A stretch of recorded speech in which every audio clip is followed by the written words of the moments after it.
तो सब कुछ धरे का धरा ही रह गया, फिर कुछ काम नहीं आता, ना विज्ञान काम आता है ना सज्ञान काम आता है। क्योंकि अहम विज्ञाना विज्ञाने, उसी सारे विज्ञान तो उसी से उत्पन्न हुए हैं महाराज। इस संसार को जरूर कोई वैज्ञानिक चला रहे हैं, उत्पत्तियां कर रहे हैं, निर्माण जरूर कर रहे हैं, लेकिन इन वैज्ञानिकों को भी उत्पन्न करने वाली पराशक्ति है। ने कहा कि अहम विज्ञाना विज्ञाने, मैं ही विज्ञान भी हूं और मैं ही अविद्या भी हूं। थोड़ा भुगुटी टेढ़ी कर देती है ना, तो तुम्हारा सारा धन यही का यही रह जाता है महाराज। इसलिए वह शक्ति की शरण में रहो, उस शक्ति के को धारण करो। कम से कम सुबह शाम बैठ करके माँ का ध्यान करो, माँ का चिंतन करो। क्या है जीवन तो चलता रहेगा, लेकिन जब तक माँ की भक्ति जीवन में नहीं आएगी, जब तक समर्पण जीवन में नहीं आएगा, तब तक एक श्रेष्ठ जीवन हम नहीं जी सकते। तो नारद जी के कथनानुसार व्यासदेव आज मेरुगिरी पर्वत पर चले गए हैं और मेरुगिरी पर्वत पर जाकर के व्यासदेव पराशक्ति जगदम्बा की आराधना करने लगे।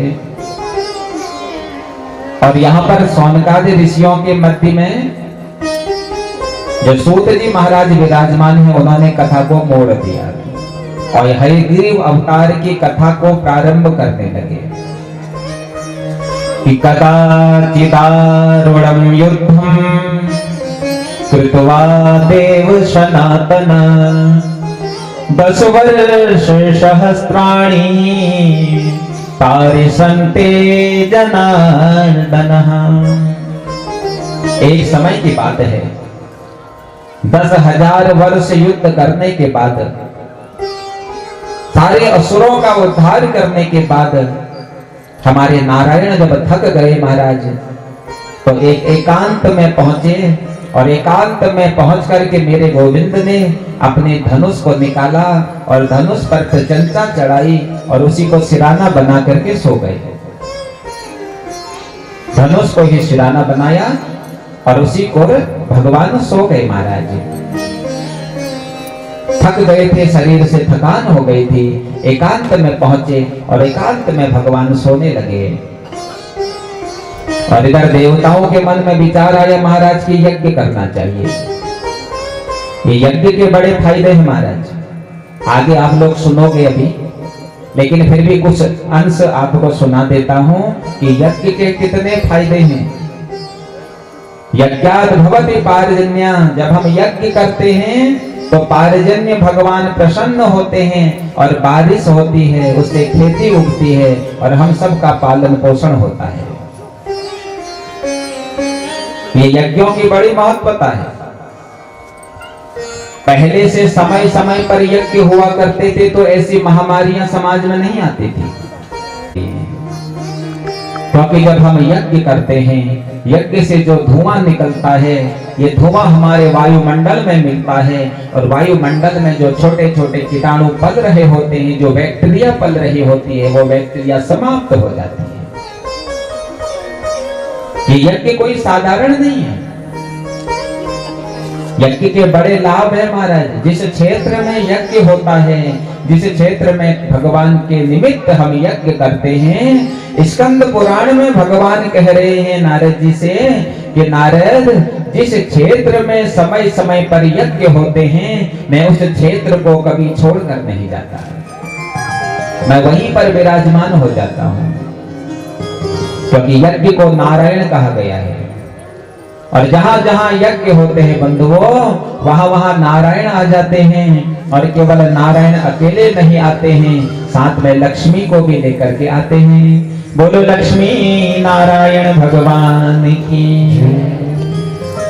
इसलिए नियम होना चाहिए, पहले तो महाराज रोज यज्ञ किया जाए।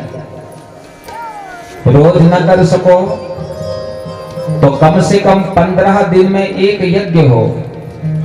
15 दिन में ना हो सके तो कम से कम महीने भर में एक यज्ञ हो। महीने भर में ना हो सके तो कम से कम 6 महीने में यज्ञ हो। 6 महीने में नहीं कर सको तो कम से कम साल भर में एक यज्ञ जरूर होना चाहिए। यज्ञ करने से कई फायदे होते हैं। एक तो यज्ञ से हमारा क्षेत्र पवित्र होता है। ब्राह्मणों के द्वारा जो मंत्र बोले जाते हैं, उन मंत्रों से जो वाइब्रेशन निकलती है, वह वाइब्रेशन जब हमारे वायुमंडल पर विराजमान होते हैं तो हमारा वायुमंडल पवित्र हो जाता है। ये मंत्रों में बड़ी शक्ति है हमारे, और आप सब लोग तो बड़े भाग्यशाली हैं कि आपके क्षेत्र में ऐसे दिव्य विद्वान पधारे हुए हैं। सुबह सुबह वेद पाठ होता है ना, तो ये भी भगवत कृपा से ही होता है। अब मोहि भा भरोसा हनुमंता, बिनु हरि कृपा मिलह नहीं संता। जब तक हरि कृपा नहीं करते हैं, जब तक गोविंद कृपा नहीं करते हैं प्यारे, तब तक संत हमारे नगर में नहीं पधारते, ब्राह्मण हमारे नगर में नहीं पधारते हैं। ब्राह्मण संत हमारे नगर में तब पधारते हैं जब हमारे गोविंद का, हमारे इष्ट की हम पर कृपा हो। ब्राह्मण कोई साधारण नहीं होते महाराज, बड़ी महिमा गाई गई है ब्राह्मणों की। शास्त्र कहते हैं कि देवाधीनम जगत सर्वम मंत्राधीनम च देवता, ते मंत्रा ब्राह्मणाधीना तस्मात् ब्राह्मण देवता। देवाधीनम जगत सर्वम, ये सारा संसार देवताओं के अधीन है। और मंत्राधीनम च देवता, ये देवता मंत्रों के अधीन है। और ते मंत्रा ब्राह्मणाधीना, और ये मंत्र ब्राह्मणों के अधीन है। तस्मात् ब्राह्मण देवता। स्वयं भगवान कह रहे हैं कि विप्र प्रसादात् धरणी धरो हम, विप्र प्रसादात् कमलावरो हम, विप्र प्रसादात् अजितो जितो हम, विप्र प्रसादात् मम नाम राम। आज अगर मैं राम हूं तो इसमें मेरे ब्राह्मणों का आशीर्वाद है। इसलिए अगर तुम्हारे घर में ब्राह्मण आते हैं, तुम्हारे घर में संत आते हैं महाराज, तो सोचना चाहिए कि मेरे पितरों की मुझ पर कृपा हो गई है, मेरे इष्टों की मुझ पर कृपा हो गई है कि मेरे नगर में, मेरे क्षेत्र में, मेरे घर में ऐसे ब्राह्मण पधारे हैं। वही घर श्रेष्ठ होते हैं प्यारे, जिन घरों में ब्राह्मण पदार्पण करते हैं। वही क्षेत्र धन्य होता है जहां संत पधारते हैं, ब्राह्मण पधारते हैं।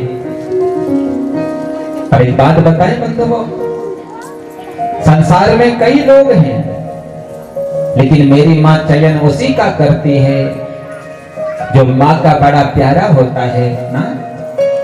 आज तुम्हारे क्षेत्र पर मां की बड़ी कृपा हुई कि मां का यह दिव्य कथा तुम्हारे क्षेत्र में चल रही है।